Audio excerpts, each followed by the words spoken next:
નમસ્કાર વિદ્યાર્થી મિત્રો.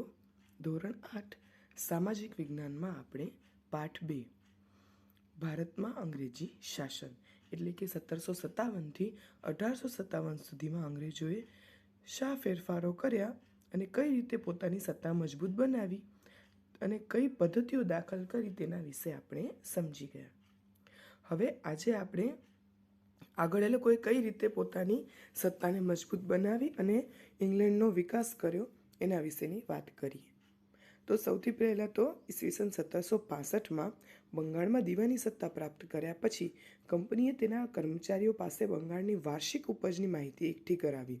એટલે કે 12 મહિનામાં, એટલે કે વાર્ષિક એટલે કે એક આખું વર્ષ, 12 મહિના, એમાં ઉપજ એટલે કેટલી એની પેદાશ થાય છે એ બધી જ માહિતી એકઠી કરાવી. કારણ કે બ્રિટન માટે બંગાળનું મૂલ્ય યુરોપમાં નિકાસ માટે ખેત પેદાશો આપનારું ક્ષેત્ર હતું. આથી તેણે ખેત પેદાશો ઉપર પકડ જમાવી. એટલે ખેતીમાંથી જે ઉત્પાદનો થતા હતા એ ઘણા બધા પ્રમાણમાં થતા હતા. એટલે બંગાળનું મૂલ્ય યુરોપના નિકાસ માટે ખેત પેદાશો આપનારું હતું. આપણે કઈ કઈ ખેત પેદાશો વિદેશમાં નિકાસ કરીએ છીએ અને કઈ કઈ આયાત કરીએ છીએ, શા માટે? હવે આ પ્રશ્ન થાય કે આયાત અને નિકાસ એટલે શું? તો મેં આગળ પણ તમને સમજાવેલું કે આયાત કરવી અને નિકાસ કરવી. નિકાસ કરવી એટલે કે આપણી પાસે જે કુદરતી સંપત્તિઓ છે અથવા તો જે પાક વધુ થઈ રહ્યો છે, જેની આપણને પૂરતા પ્રમાણમાં જરૂર થઈ જાય છે અને પછી પણ આપણી પાસે વસ્તુઓ હોય તો તેની આપણે નિકાસ કરીએ છીએ, જેનાથી આપણે આર્થિક ઉપાર્જન મેળવી શકીએ. અને આયાત એટલે કે જે બીજા દેશો પાસે જે ખેત પેદાશો અને જે કુદરતી સંપત્તિઓ છે એ આપણને એ લોકો મોકલાવે, એટલે આપણા માટે આયાત થઈ અને તેમના માટે નિકાસ થઈ કહેવાય. જેવી રીતે આપણે કોઈ વસ્તુ મોકલાવીએ તો આપણા માટે નિકાસ થઈ કહેવાય અને જે દેશને મોકલાવીએ તેને આયાત કરી કહેવાય. એવી જ રીતે હવે ખેતીની સ્થિતિ શું હતી એ જાણીએ. તો બંગાળમાં દીવાની સત્તા મેળવ્યા પછી ઈસ્ટ ઇન્ડિયા કંપનીનો મુખ્ય ઉદ્દેશ યુરોપમાં માંગ હોય તેવી વસ્તુઓ ભારતમાંથી પ્રાપ્ત કરવાનો હતો. એટલે ટૂંકમાં એ વસ્તુઓની નિકાસ થતી હતી. આથી તેણે બંગાળ, બિહાર અને ઓડિશા જેવા તે સમયના સમૃદ્ધ પ્રદેશો પર પોતાની સત્તા સ્થાપી. હવે જે તે સમયે આ બધા પ્રદેશો ખૂબ જ સમૃદ્ધ હતા.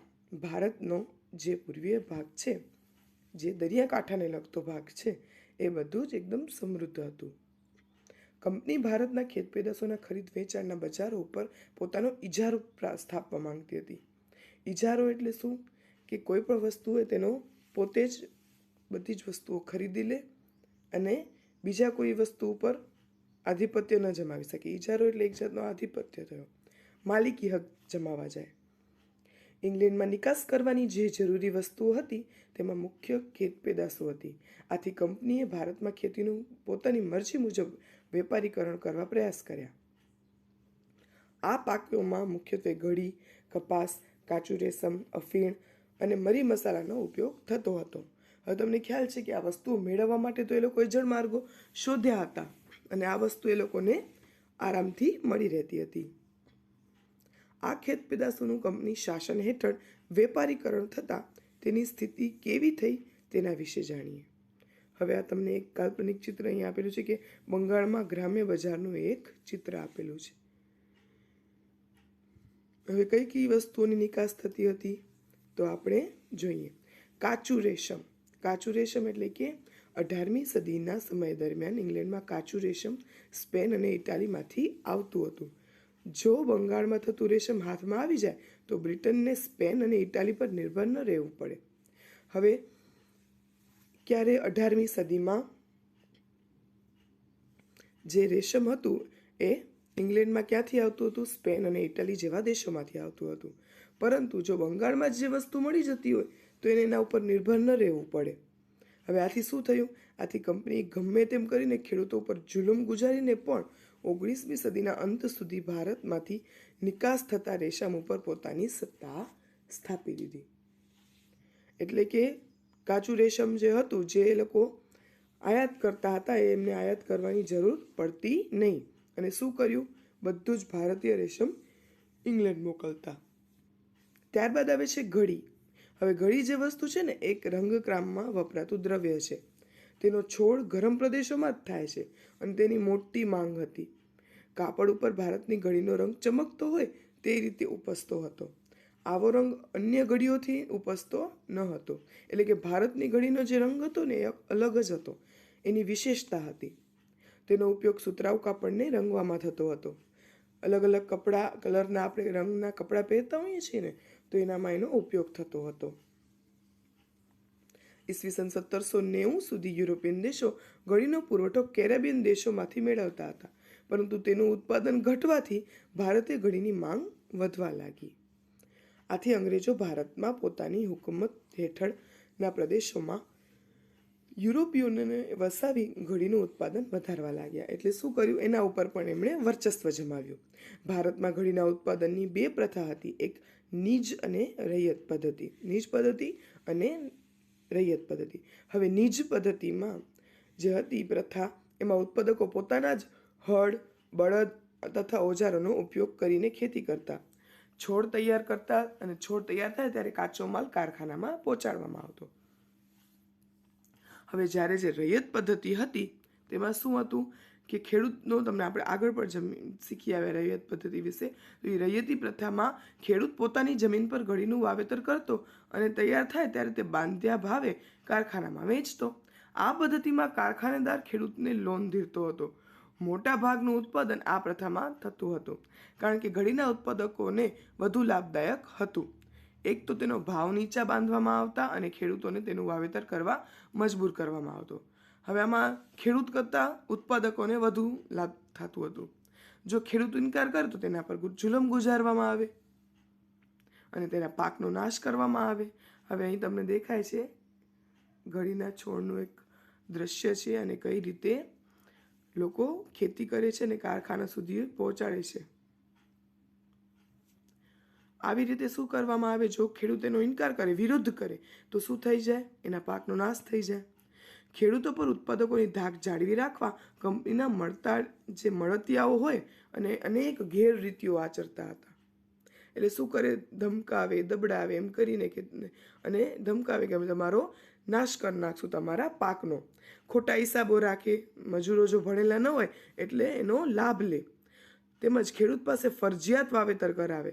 હવે જેનો વાવેતર ન કરવું હોય ને એનો પણ એમને વાવેતર કરવો જ પડે. કંપનીના શાસકો, તેના અમલદારો, ઘડીના ઉત્પાદકો એકબીજા સાથે મળેલા હતા, એટલે ખેડૂતો કોઈ ફરિયાદ જ સાંભળતા નહીં. ઉપરથી નીચે સુધી બધું જ શાસન તંત્ર અંગ્રેજોના હાથમાં હોવાથી ખેડૂતોનું શોષણ કરવામાં આવતું.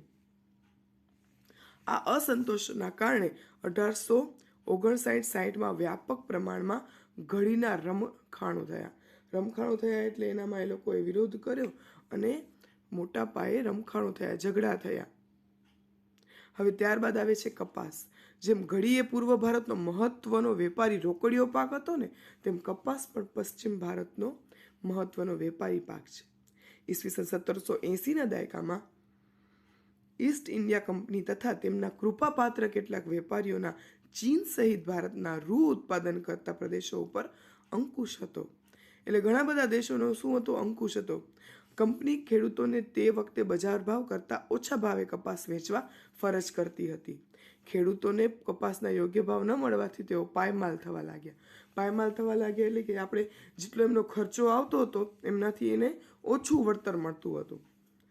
એટલે શું થઈ ગયું, એ લોકો નબળા પડવા લાગ્યા, પાયમાલ થવા લાગ્યા, નુકસાન થવા લાગ્યું એમને. આ સિવાય તે સમયે ભારતમાં શેરડી, ચા, અફીણ, મરી અને ગરમ મસાલા પણ મહત્વના વેપારી પાકો હતા. અંગ્રેજો આ પાકોને નીચા ભાવે ખરીદતા પોતાની રાજકીય સત્તાનો દુરુપયોગ કરતા હતા. એટલે સત્તા હતી એટલે જેમ કરવું હોય એમ કરતા હતા. ખેડૂતોને વાવેતર માટે અગાઉથી ધિરાણ આપવામાં આવતું હતું. એટલે કે આપણે કહીએ ને કે એક જાતની લોન આપવામાં આવતી હતી. એમ ખેડૂતો કહેતા હતા કે અમારી પાસે તો એટલા પૈસા નથી, તો એને લોન આપવામાં આવતી. પરંતુ શું થયું,